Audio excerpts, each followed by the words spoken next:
Cheers. Yep. AJ? Okay. Yummy, yummy. I like it. I do too. So what is this? What's in this? How'd you do this? I really like it. Ta-da! I wouldn't serve you guys gross things. Come on now. Yay! Except for maybe I sticks sample this sometimes. stuff. I know what it tastes like. All right. And it'll help you fart less. The flowers, no, are going to help connect you to your pineal gland. This is the meditation drink. Okay. It would be the seeds are going to help you fart less. Okay. Okay, so if you have seeds and you want to stick them on your hummus because you're a tutor with the beans, you could do that. There you go. And so it's perfect. All right, so what we're going to do is we are going to make wild crafted Queen Anne's lace soda with peaches. The peaches we got from Georgia. I don't make it exactly like her. So I'm going to make my recipe and then, but you guys are going to get hers. What I'll probably do before I email you is I will put my instructions for mine underneath. Okay. Mine's an easier version, I think. So the first thing that we are going to do is we are going to, well, I just put all the stuff in. I make it easy. Now you don't have to do peaches. Peaches are like that summer flavor. Reminds you of summer. But any fruit that would remind you of summer or any fruit that you think is refreshing would be good for this. So we add our peaches.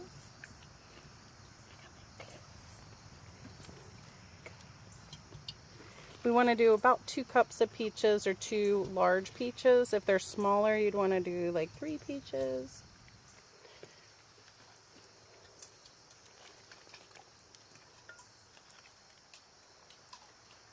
Oop, I'm losing my peaches.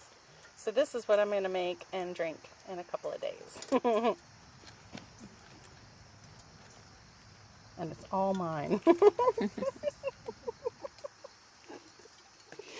You can come over if you want. If you let it sit long enough, would it be wine? If you let it ferment, it will ferment and it will become alcoholic. So it's important to just watch. So yeah, the method I'm going to show you is actually a wine making method that I've used in the past. The reason I'm showing you this method is because I have made dandelion wine with it. I've made honeysuckle flower wine with it. I've made mulberry wine with it. So, you know, do we have our flower heads? Yes, they were in the bag. Here. Thank you. So, prior to class, Marielle picked 20 flower heads. That are starting to turn a little, but that's okay. I'm not worried. I think it was because they were next to the heat. Oh, okay. Here's 3. They still smell very, they still smell the same. So I'm not worried about it, especially because I'm drinking it. Okay, I'm just going to shove them in there. Okay. So we've got our peach. We've got our wild carrot. And we're going to put, I don't know why I sliced it like that. I'm going to put some lemon in it. Now, the recipe says that you can just do 1 sliced lemon. I just squeeze the juice in.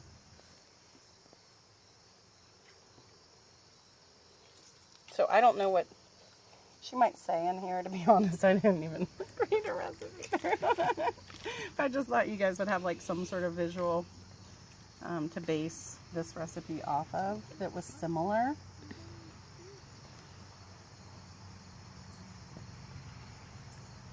Tastes nothing like it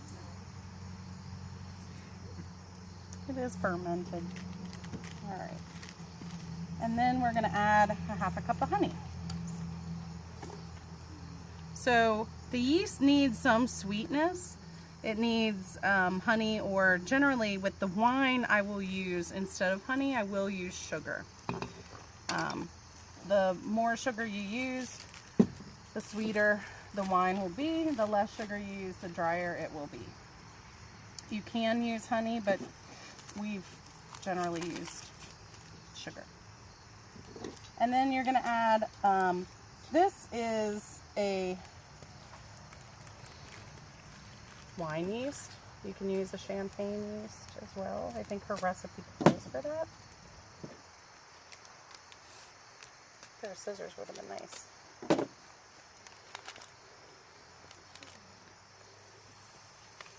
So we're going to stick that in there, and then we've got our warm, not boiling water Marielle prepared for us before class.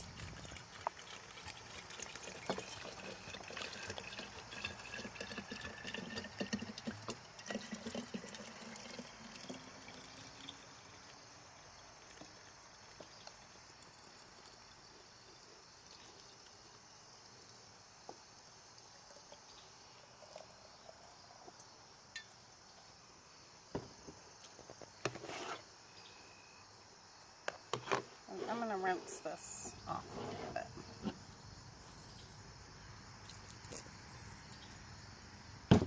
Alright. And then I'm going to give this a little bit of a shake here. Now, normally I would put the lid on it, but I forgot the lid. So, you know. What I'll probably do when I get home is I will put the lid on it and give it a really good shake. Because it doesn't make sense that I forgot the lid. But I've had people at my house all day and I've talked a lot, so my brain is fried. But you guys understand. All right, so this is what I do. So you can put a lid on it if you want.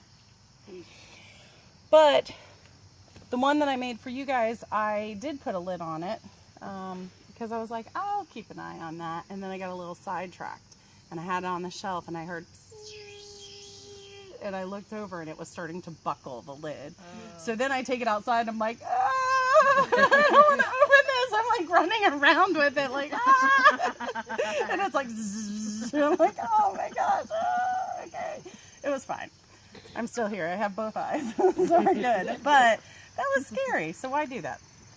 This balloon method is really silly, but super fun because now this, because it's got the honey, it doesn't ferment as quickly. If it was sugar, by tomorrow this balloon would be this big, and so you just burp it and let some of that air out.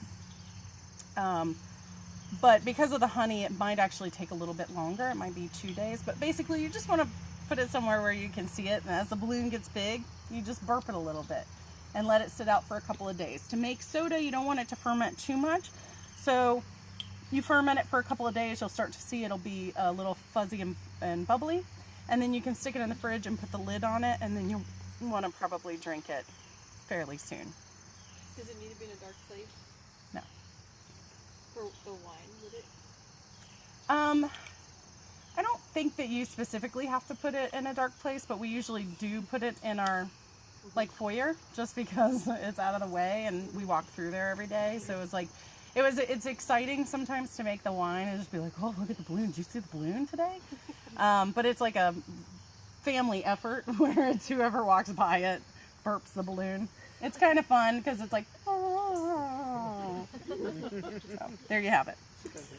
I do. I like sound effects. So there you go. There's your soda.